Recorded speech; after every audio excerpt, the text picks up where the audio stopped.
We're back. Hello, hello.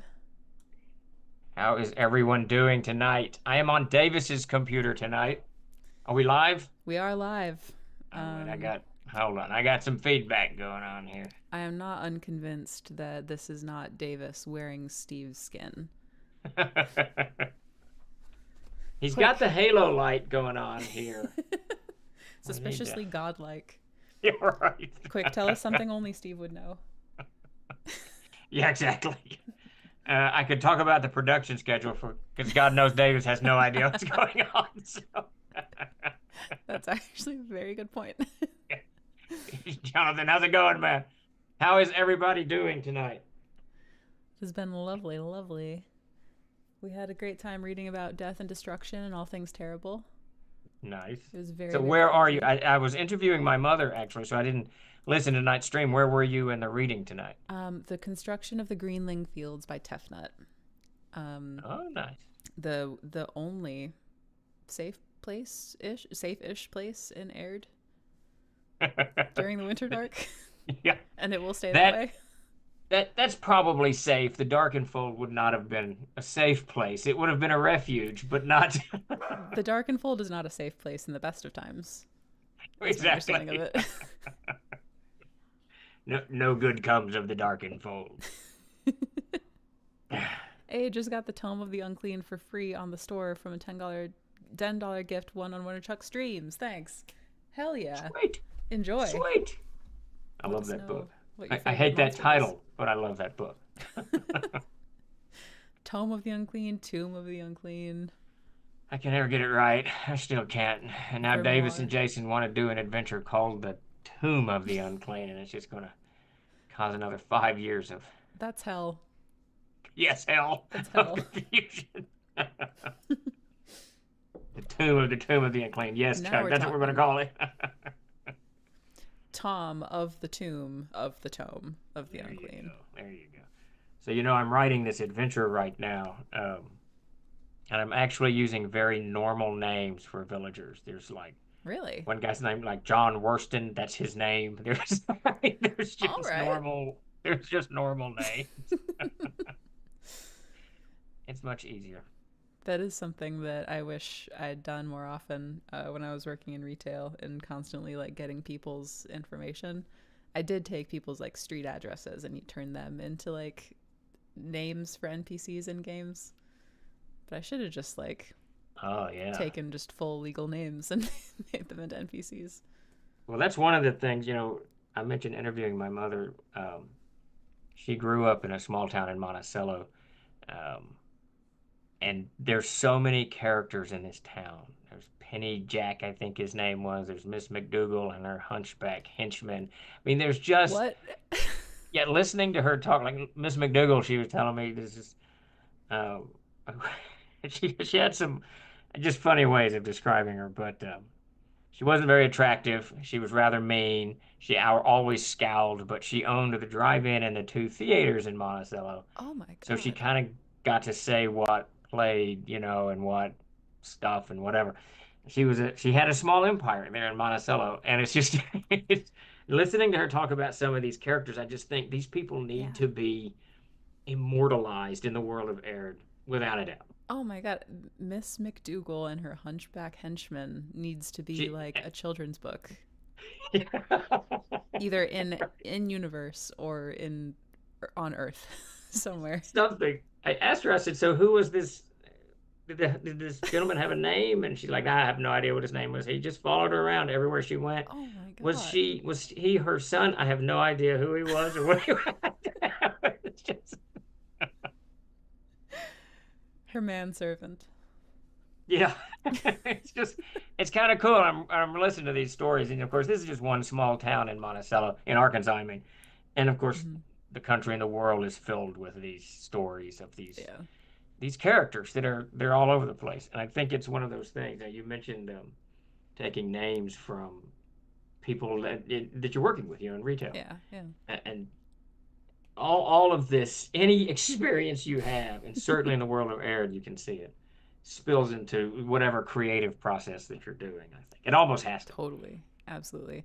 everything, like looking back on the campaign I ran for 2 years, like it's just rife with stuff from my life at that time. NPCs and Yes. people and places and all sorts of stuff. We did get a question from Honey. She says, "Perfect segue, by the way. How the f did you decide on names for people, places, and things? It's so hard, and I hate all the names for things I have in my own world." That's a great question, and it is actually you can see, and I'll confess this about the world of Air. So what I did in the beginning is I because I'm a huge Tolkien fan, and if you read Tolkien, his stuff has this kind of there's a connectivity through the languages that he's created. Of course, he was a linguist, and that helps. Mm-hmm. So I carried that over into Aird, and I started creating this dwarven dictionary just for Mm, place names. I really didn't want, the spoken language. I wasn't worried about grammar and all that stuff in the beginning, just so that great. my names would have some kind of consistency, right? Yeah. So that there's some kind of linking. Now I've since gone on and kind of done that, a little bit more, but it's interesting about names, especially place names. They're very, very hard. She's absolutely right. It's extremely hard to do Yeah. them. And most names, like if you boil the fat off, here in Arkansas, there's a town called Pickles Gap. There's Oil Trough. There's all of these towns that are so just two words, put Yeah. together Yeah. back in the whenever ago days. And there was a reason then. And if you go to Germany and England and you take their names, it sounds so cool to us. Yeah. Guaranteed, they mean oil trough. Oh my god. Yeah.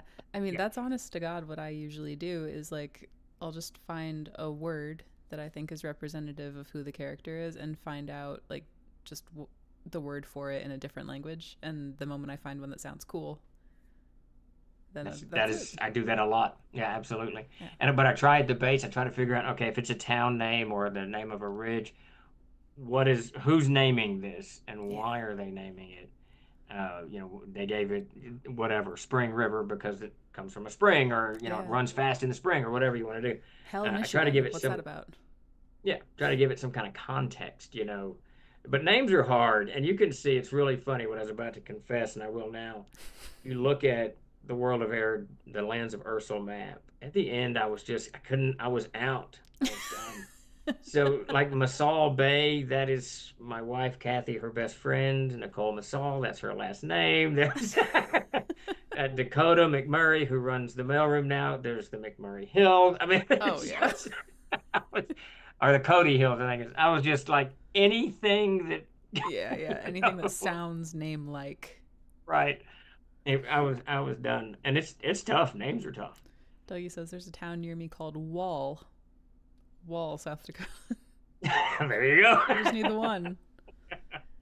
And I wonder there's probably a story there. Probably, you know, someone named it Wall for a reason. Oh yeah. Hey, I'm You a know, CB Monster Tiles present. Sorry for being late. Welcome in, Monster Tiles. monster tiles. I was looking at those the other day. Those ended up on my desk just before I Yeah. hit the road. Those things are awesome, dude. The monster tiles are awesome. Very, very cool. We might be in touch. We'll see. With Wall Drug, it's very possible it's with Wall Drug. I've actually been there. That thing is huge. Wall Street, there was a wall. I think the Dutch built a wall to keep. I don't know if it's to keep the Native Americans out or the English. I think it was the English actually. And Mm. of course, the wall was torn down years later. But Wall Street was named for a reason. I mean, most Yeah. things have some kind of weird reason. I have a question about Aird. Fire. Are there any other places besides the Greenling Fields that were mostly untouched by Unclar? There's very, very few. So the Greenling Fields, of course, is the Empire of the Sun in the far, far, far west. Mm-hmm. There was the Darkened Fold he attempted to conquer, but never could actually overcome the power of the forest itself. His minions that would enter into it, would vanish or get killed or Yeah. whatever. It was And it's hostile not to to everybody. say, do what? Hostile to everybody. Yes, yeah, it doesn't matter who you are, good, evil. It's rated You E. love the forest does not love you. There's no return, at all. It hates all things that are living, squirrels, bats, all of it. It's this vague maliciousness about it. I love the Dark and It's my, Oh it's my yeah. favorite place to stomp around. Oh my But gosh. really beyond the Greenling fields, there's almost nothing. Mm, Um, there is the mountain's name escapes me. There is a mountain upon which Daladon was imprisoned, and I think not Daladon.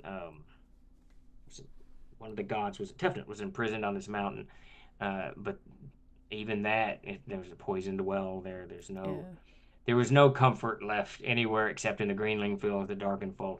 Now, obviously, as the in your own kind of adoption of Aird, if you wanted this little area to be kind of forgotten, it's a big world, so it's easy Sure. to do. But As is even the often the dwarf, case with CNC materials, like, yeah, yeah, just tweak it. yeah, absolutely. It's one of the things that inspired me when I was creating Aird, because I'm a huge Greyhawk fan. But Greyhawk seemed to be kind of locked in, and I wanted to change a bunch of stuff. Mm, And so, having done that for many years, changed so many things in Greyhawk. When I started creating Aird, I thought, I've got to make it so people feel very comfortable taking this and owning it and yeah, doing whatever they want. for sure. Very, very cool. Have we had any more questions pop up? I don't think we have questions. I'm kind of scrolling up through here. If y'all have questions, say the word. We got answers. Yeah, absolutely. We're gonna try to make this a regular stream where we discuss Aird, its Yeah. mythology, the NPCs, the very long history, and 12,000 even years. yes, and even all of the stuff that went into its creation and its publication. So anything that you guys are interested in, Yeah. Grace and I'll love to dive into it. I spent a lot of Components time. for Steve summoning spell. It's really just Oh, yeah. one.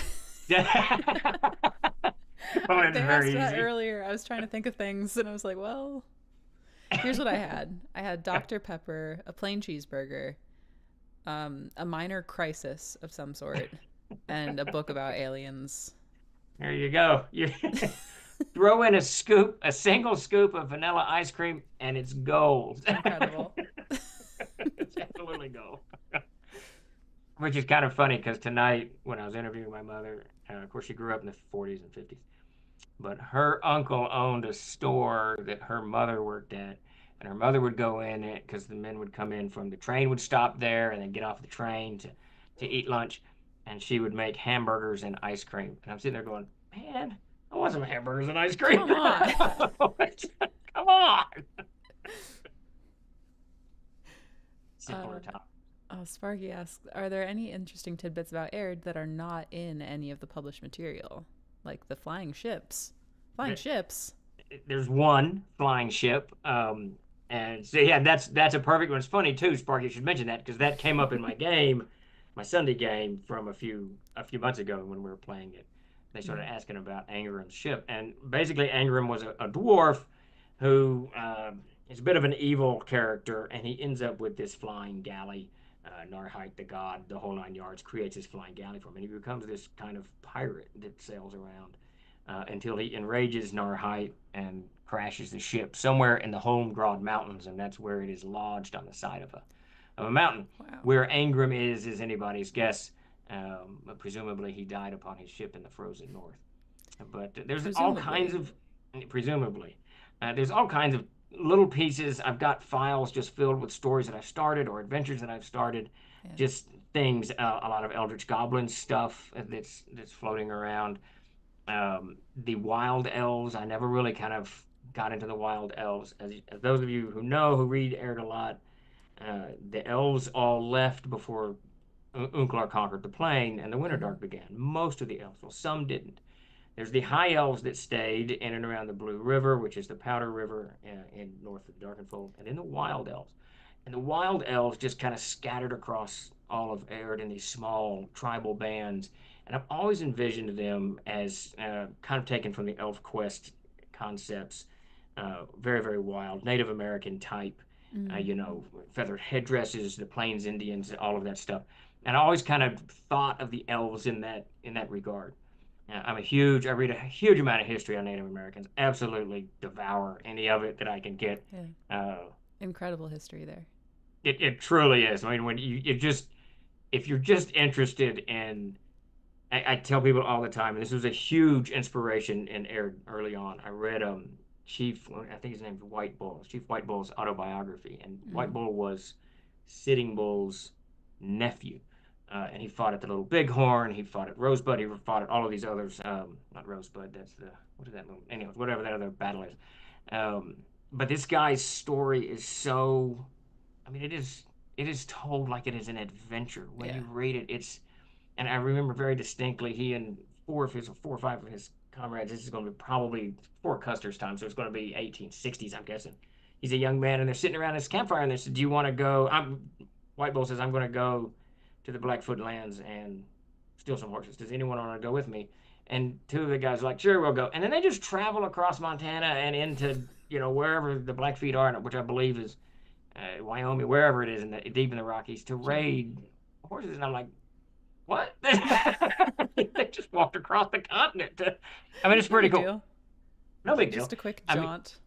just a quick jaunt over here. I don't know. It's just fascinating reading about, and it spills. It Mm. definitely that stuff definitely spilled into my concept of the way these wild Yeah. elves were. That might actually kind of segue into the next question from Honey. As both of you have created games, do either of you have advice for someone trying to make their first world setting ever? Well, you want to dive in that first, or you want me to? I can take it first. Yeah. So I think the best advice that I ever got, which I didn't execute during my first game, but would next time, is to, like, when you're world building, kind of just ask why about everything until you can't ask why anymore. So if you have you have your land mass and like that part's done, you're like, okay, there's a city here on this coastline. Why? Well, maybe like it's a fishing community that settled here. Why?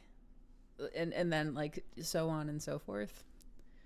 And that way, like, if you can just be if you can like improvise with yourself a little bit and just keep asking why and unraveling it until it feels like good, then that'll put you in a pretty good place. And you just do that with every little region that you have that you want to complete and flesh out.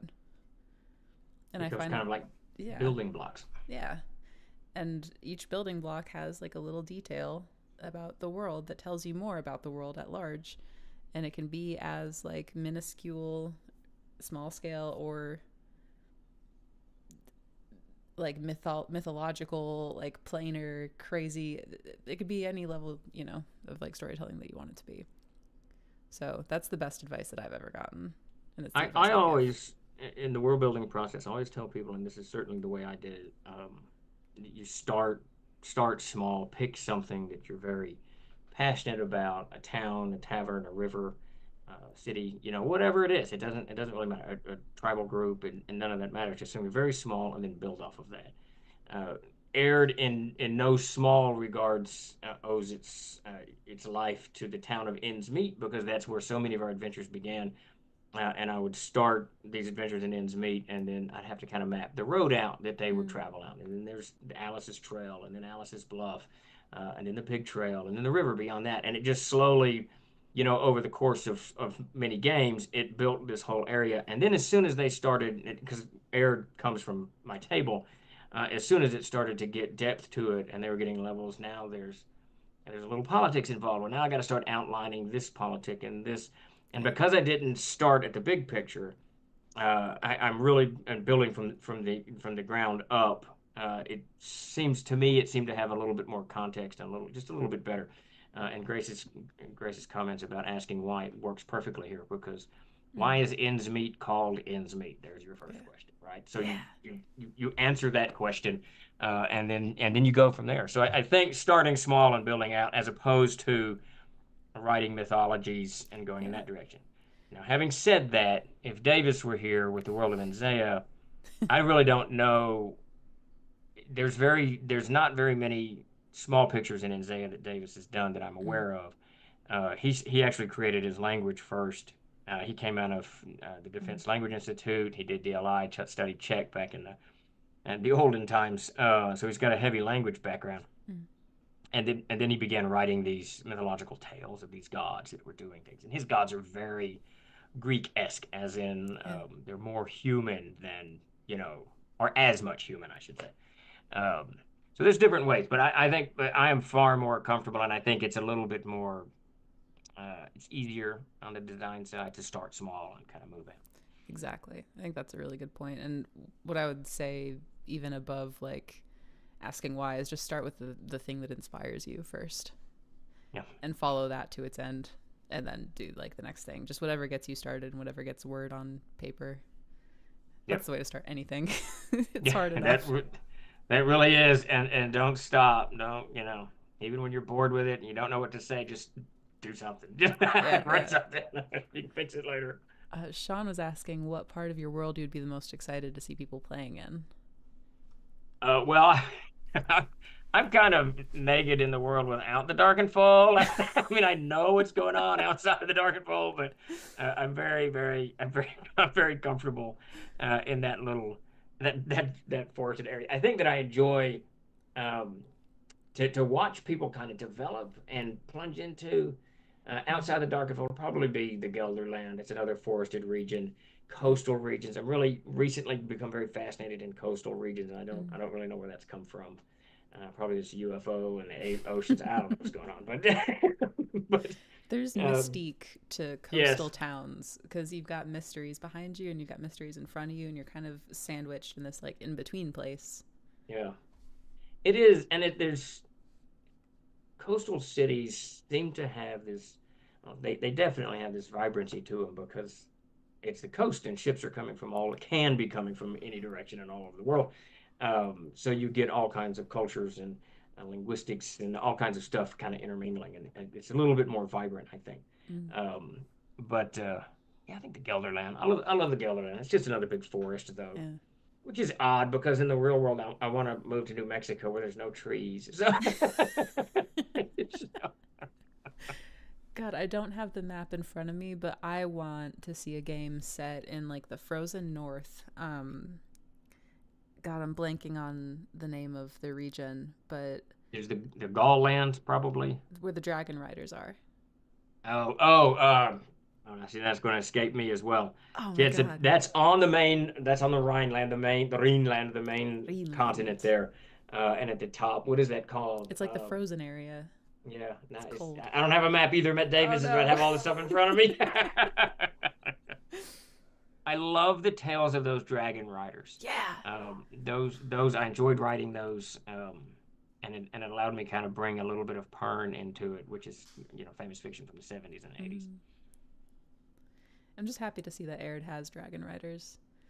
Alanti as well would be Yes, an excellent adventure. the dwarven kingdoms of Atlanti. I want to see dwarven adventures that are not just like underground, vaguely Yes, European dungeon setting. yeah, because the dwarves in Air, so the dwarves are, for those who don't know, the All Father creates the world of Air. I don't go into all of the history. We did that last week, and what he's really trying to do is create something that he's very happy with. So he builds himself a forge. He's on this forge. And he creates the giants. Doesn't like them. Gnomes doesn't like them. Humans doesn't like them. He's tossing all of these things off his forge, and then he creates the dwarves, and he's very very happy with the dwarves. Yeah. And the dwarves are standing there, kind of looking at him, and I believe it's Eisen says to him, you know. Thanks him for life. You've given us life, and I want to thank you. And the Allfather, he's actually once he's created the dwarves and he's happy with them, he's kind of done with them.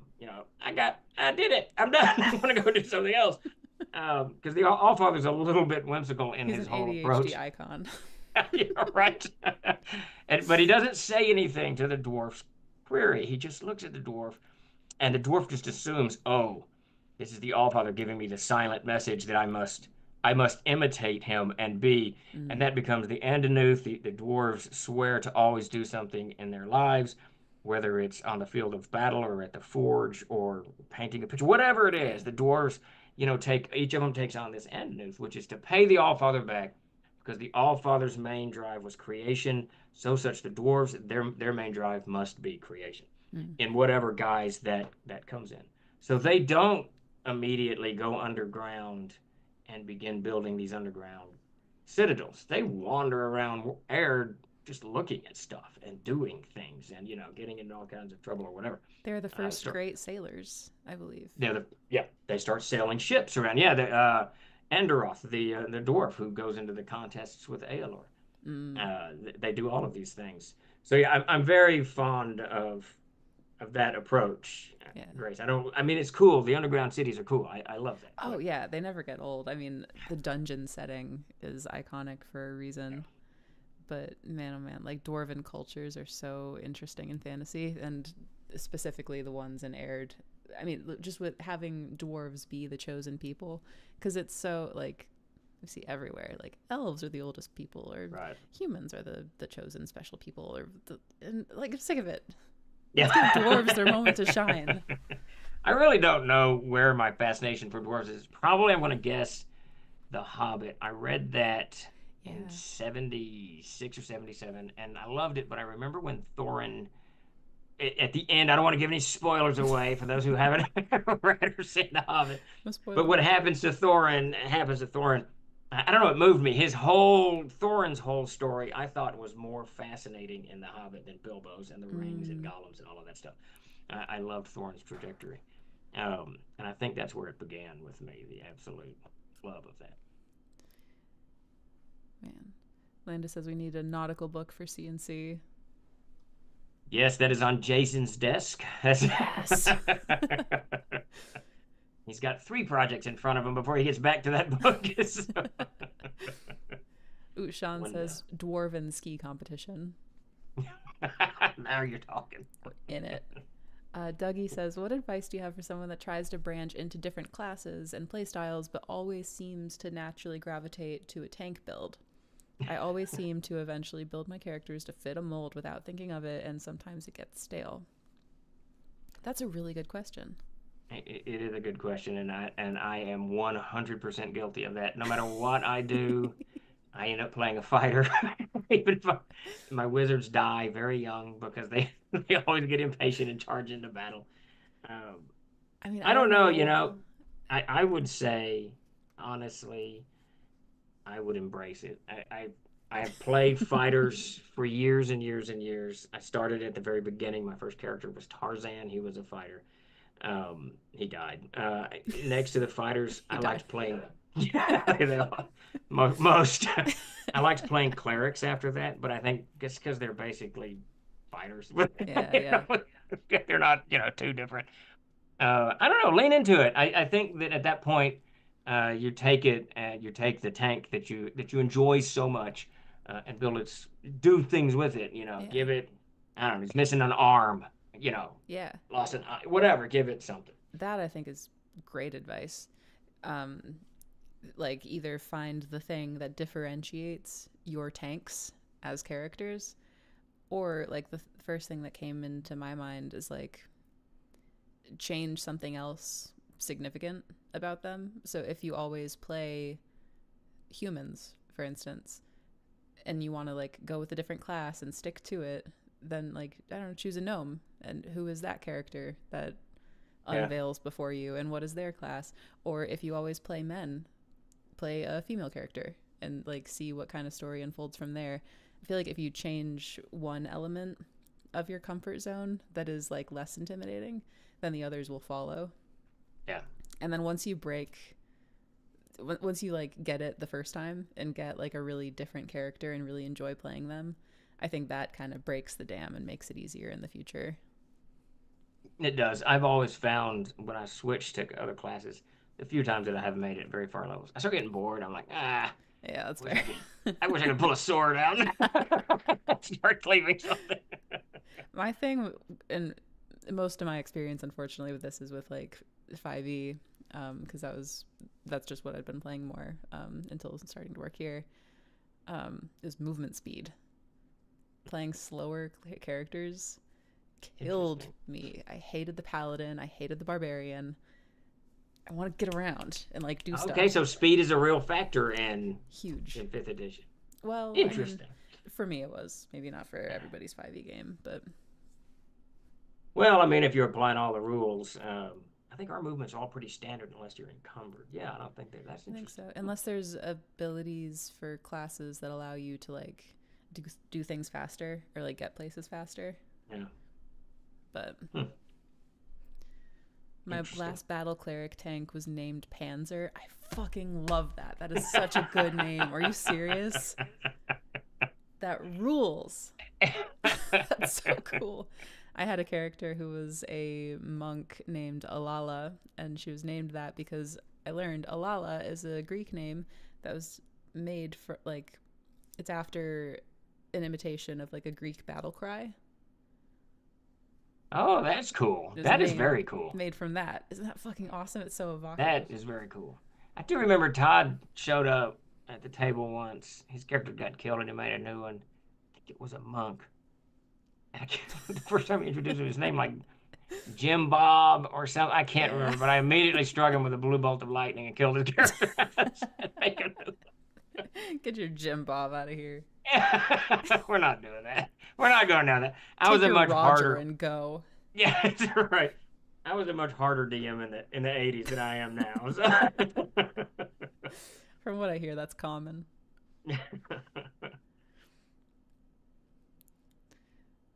Being able to move 30 feet rather than 20 feet is huge. Yeah, that's super true. It is. I mean, it's just like I tell people all the time when they have a bonus one to hit. The fighter in Castles and Crusades starts with a bonus one to hit at first level. No other class gets that, and it doesn't sound like much, but it's a lot. Oh, it's It's huge. it's huge. It's Same it's with a lot. the humans' race ability in that they get a third primary stat Yeah, instead of literally anything else. It it's seems huge. like a tough deal when you're playing a human, but then actually you It's. roll for I anything thought ever, and it's awesome.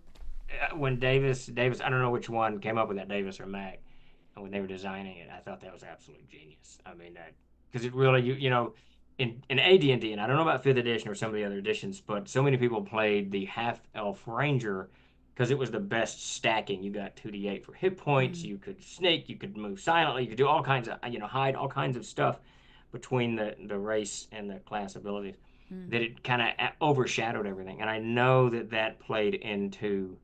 I don't think I ran a game of AD&D in the 80s that someone wasn't a half elf ranger at the table at some point. It They're so almost guaranteed. fun. And I think that I suspect that if Mac or Davis were here, they would say that's why they gave the human that extra prime Yeah, to yeah, kind of balance that out. for sure. I need like a month of free time to redo the CNC classes for the Greyhawk campaign. Oh my god, go for it. I still think of Friar Tuck when my players say they want to play one. Here's the thing, Right. you say that, that's a challenge to me. So Blaze the Wolf has a great question. What is the most powerful creature you've ever actually thrown at a group of players? Ooh, Uh, ooh, ooh. so it's going to be about 19. So we began the game that played into the world of Aird in the 80s. Todd was Luther, started Luther in 1986, I think. Now, Luther's roots are deep into Greyhawk, and when things change when I joined the Army and I get back out, and we kind of move things into this new world, into the world of Aird, though much of what I had morphed in Greyhawk becomes the world of Aird. Mm, So I get out of the Army in 1993, I think, somewhere around in there, and we picked up the game immediately, and we played from 2000 from 1993 to about 2005. I can't. I'd have to ask Todd when the actual kind of uh, the last game is, and the creature that I threw against them in the end. Now they're like 25th level. yeah. Luther was 23rd, I think. Aristobulus was 26th. Dolgon's going to be 27th or something. I mean, they're exceedingly powerful, and we're playing Yeah. Castles and Crusades at this point. They're just ridiculously powerful characters.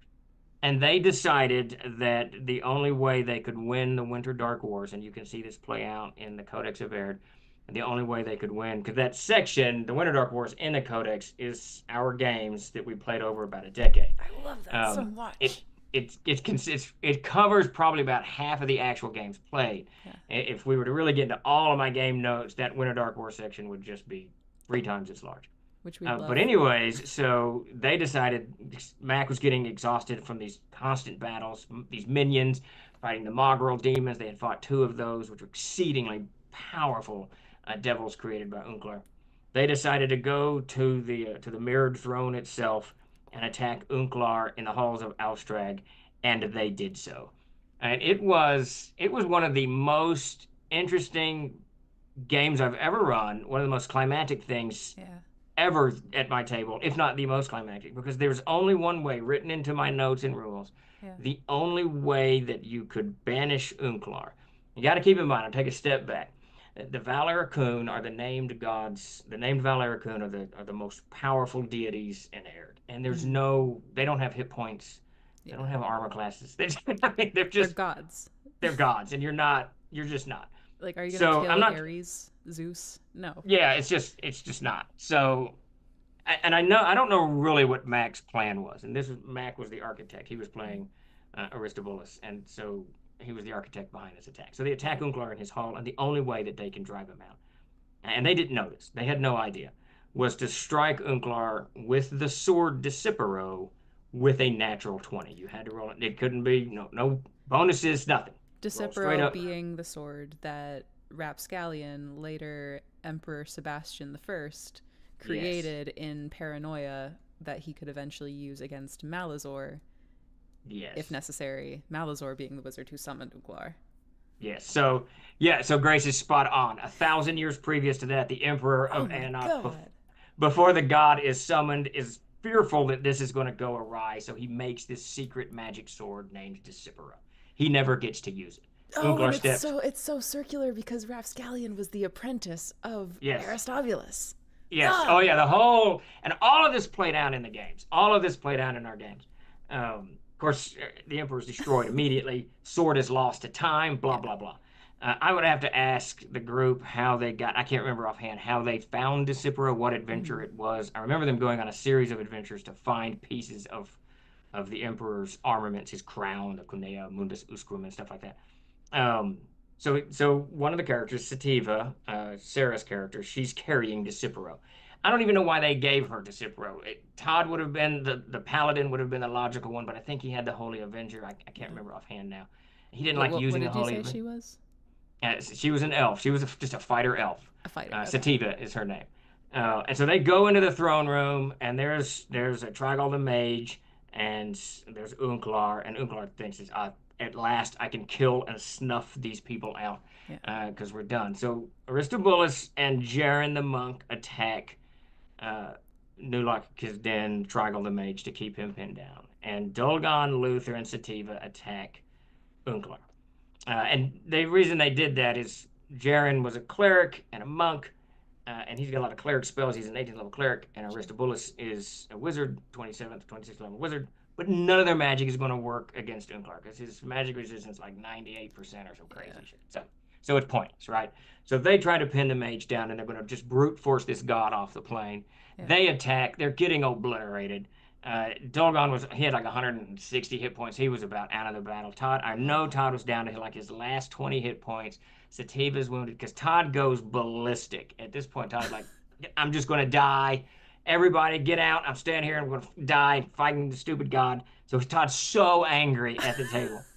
And then out of the blue, Sarah rolls up and she swings and she hits that god with a natural 20 and lopped the creature's horn off, and then he suddenly is thrust into the void and out. And they were absolutely Oh my god. flat-footed, stunned that they had won because they didn't. There was no chance, right? Yeah. I mean, there's I just no cannot chance. imagine Oh, being it at was that nuts. table. It was nuts. I was stunned. Everybody was floored. Mac was about one round because he was about dead too. Mac's plan was, I'm going to teleport out of here. Mm-hmm. He had that spell where you break something and it sends you back to the point of origin or Sure. something. I can't remember what the spell was. Yeah. Because he had to overcome Alfstrag's magic to get out of the place. So they all thought it was done. We're all done. We're all Yeah, out. yeah. So it was an astounding moment. Wow. Yeah. But that's not how it unfolded in the Codex. Unfortunately. Spoiler alert. Yeah. But I thought that is how it is. Is that not how it unfolds in the Codex? Is it? Actually, you know what? It's been a while since I've read the end. I think it is. God, maybe it is. I need a Damn. Codex. I'm pretty sure it is. Wait, I'm gonna pull it up here.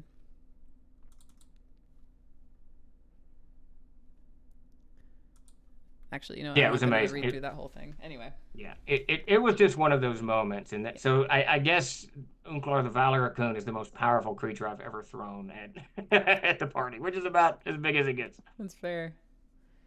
I've never thrown any particularly powerful creatures at my party. Because again, I mean, the majority of my GMing experience, unfortunately, is with 5e, and it's very difficult to actually give your Yeah, players a challenge after like 5th level. that's what I hear. That's kind of sad a little bit. Yeah, a little bit. It's a little bit. It's a little bit sad. And it's not a It's big it's long thing, but I did have a fun little like. There were 3 main villains that they needed to beat for like this campaign, and they were called the Gut, the Hand, and the Maw. And each of them had like an individual like lieutenant who was very powerful and sold their soul to these entities and blah blah blah. And they fought 2 of the 3, and it was the Handmaiden, who was a servant of the hand, and the Incisor, who was a servant of the Maw. And they had like fun little second stage fight, like second forms, and like that's cool. those were very very fun to make. That is very, very cool. Not very I will difficult I though. will say that the saddest battle I ever ran, it's going to be the same group, but they're about 5th level. It's long, long ago. Mm. And they're going through a valley, and I described these kobolds coming out of these caves. And I said, I think they're like 3rd level, and I said there's 15 kobolds kind of ranged up. And I figured this was going to be a quick, brutal fight. Yeah. And the kobolds called for his Horntooth, the kobold, he's one of my favorite villains. And he called for them to surrender. And they surrendered. And I was stunned. What Yeah. the? But they surrendered. They ended up in chains, the whole thing. And they told me later that they thought I said 50. Now, Todd swears I said 50 kobolds. And I was like, no, it was 15. He said, you said 50. So I'm not Oh sure my what, god. what was said, but it was rather funny. Was this the same characters? Yeah. Aristobulus. Oh, humble Yep. beginnings. Oh, yeah. Oh, yeah. Their beginnings were very, very, very hard. Todd, actually, his first, I'd give no magic item those days. So Luther's first magic item was a +1 sword. Mm. And he used it so much it pissed me off that the gods cursed him so that he pulled the blade out and it flew out of his hands and it would only stay in front of his hand. So if he reached for it, it would float away. That's infuriating. So he had to pull out mundane weapons to fight with him to prove to the gods that he could Oh fight. my god, you tantalist him. Yeah, he was very angry. That's so funny. How many intelligent weapons or items have you inflicted upon your players, and how did you run them? Sparky asks. I don't do it often because it's one of those things that I think needs to be very, very special. Oh So yes. I would say over the past however many years I've been doing this, a dozen probably, Mm-hmm. not more than that. It's not a lot because I really think it needs to be something that Yeah. they carry for a long time. Was Decepro intelligent? Yes, Decipero has Okay. it's called having a will in Castles and Crusades. Decipero did the Holy Avenger. There's a spear. Gorgothorium has it. Yeah, there's a few items I can think of offhand that have a will. And what's cool about those weapons, if they're not in alignment with the character, as the character gets wounded, the weapon or whatever it is, the item begins to try to exert control over the character, which is just fun. I mean, That's fun. yeah, it just becomes cool. Oh, that sounds awesome. Wait, I just remembered why I was confused about the ending of Winter Dark. Hmm. Because Daladon Half Elf and Aristobulus have already died in the Codex. So Aristobulus they, died to a dragon. yes, they die several times. Technically, in the game, Aristobulus died 14 times.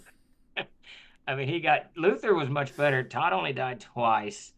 Damn. Daladon about 6 or 7 times. So, um, wait, they died. I remember, and so he becomes a what is he? He becomes a he takes a different form when Mm. Unklar steps onto the plane. Okay. The way this plays out in real time, when the first Gulf War broke out, I joined the army, and we had to end the game because I was Yeah. going to the army, and we didn't know what was going to happen. So we had a meeting, and we said, should we end this game or whatever? And Todd, interestingly, couldn't make the meeting because he was at work. He was managing a TCBY's yogurt store at the time, so, Yeah. so he couldn't get off work and miss the meeting. So we all voted to end the game. Sure. And it ended with Aristobulus as Unclar steps onto the plane, or right after Unclar, they trying to fight him or some such business. Um, man, how did that go? I want to say Aristobulus, Mac did something to piss me off so much as a DM and he teleported somewhere. And for the first time ever, I made him roll his teleport check. And if you roll like a 98 or to 100, you miss your target and Yeah. you end up in rock. And he rolled a 98 and killed himself. Oh my Uh, god. so, so It's that's like our a Aristobulus world gets killed. class, famous, Oh, it was hilarious. legendary high level hero and he Yeah, no, dies on a rock. it's so funny. Now he's probably only like 12th level at this point, because remember Unclar's just coming to the Oh, plane or sure. just come to Yeah. the plane, and Todd. So Todd's out because he's at work, and then Mac and Charlie and uh, Mark, they get on a ship and they're going south to get something for Todd's character, and they get killed by a dragon. A black dragon comes in and kills both of them. Bummer. But Jaren manages to reform or something. So the way I wrote it Sure. out, because Todd was so angry, I wrote it out when I was in the army and I didn't go to the Gulf. I didn't go to war. I went to Hawaii and I was in That Hawaii for three rules. years, literally sitting on the beach. I started writing all of these stories and Yeah. tales about what's going to happen during the Millennial Dark. And Sure. because I wanted to move away from Greyhawk, this is where I create the world of Aird Mm. when I'm in the army, and I started writing letters, and I've got copies. I'd write the letter, and then write it again, so I'd have a copy, and I would send it to all the guys. I did like 4 or 5 letters to these guys, and they're all 4 and 5 page long letters about what happens to their characters. Yeah. Todd Luther, he flees the plane to the Dreaming Sea and becomes Lord of the Dreaming Sea. Aristobulus, because he's disintegrated, he reforms because he's so powerful. And as Chuck mentioned here, the people in England or Iad, where he had already been, were sort of worshiping him as a god already. He reforms because of their belief in him. And he lives under the sea for a while. Then he becomes this Sure. snake deity in Unkland Iad down there. Daladon is imprisoned on the side of this mountain. His spirit's imprisoned on the side of this mountain. Jaren actually survives all of the catastrophe, and he joins Luther's son, Robert Luther, and fights in the Winter Dark Wars, Mm. writes the prophecy of Jaren, and all of that material there. Now, the Jaren stuff, I'm not really sure why I landed on that. Mark was only partially playing with our group at the time, so Jaren was sort of a secondary character, and I Sure. just took him and kind of remolded him, to fit with the whole what I wanted to do with KMR. Mm. So that's kind of how they end. And then when the Winter Dark Wars begin, so I got to the Catalyst Wars are the wars that Unclar conquers the plane. The Winter Dark Wars are where the Council of Light, these characters come from the Dreaming Sea and Inglunad and Yeah. Time and the side of the mountain. It's the Reform, resistance create. up to the period where the Winter Yeah, Dark begins. yeah. So yeah, the Catalyst Wars is the last kind of gasp of the world fighting Okay. Unglar's conquest of Erd. And then there's the Thousand Years of Millennial Dark.